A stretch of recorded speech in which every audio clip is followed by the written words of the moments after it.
Hello everyone. Welcome to this tutorial on automating Google Play testing overview and workflow. If you are an Android developer, you know that the journey doesn't end at build successful.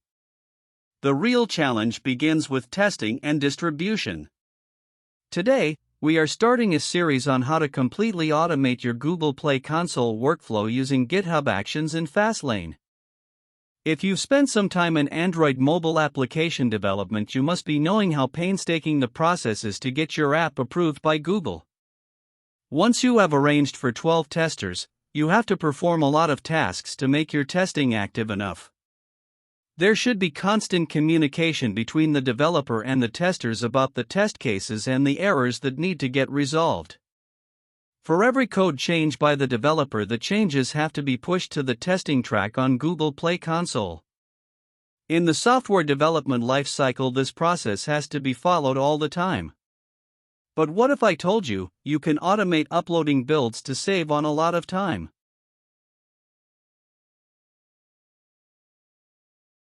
With automation, you get 0 human error, consistent tester engagement, faster review cycles. You're basically building a system that works for you, even when you're sleeping. Section 2. Automating Build Upload, CI/CD plus Fastlane. Let's start with the most important step, pushing your app automatically to the closed testing track.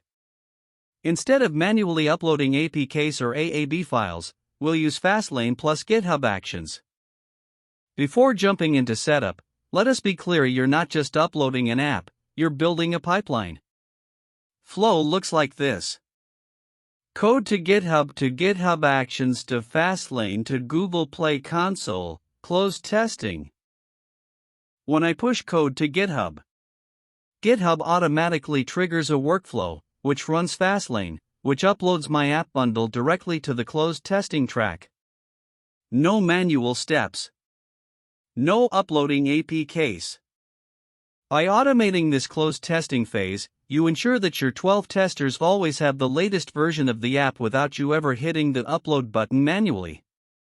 In the next video of this series, we will dive into the technical prerequisites, including installing Git, Ruby, and setting up the WSL environment on Windows to make this automation possible. You can find the link to the full playlist and the necessary setup commands in the description below.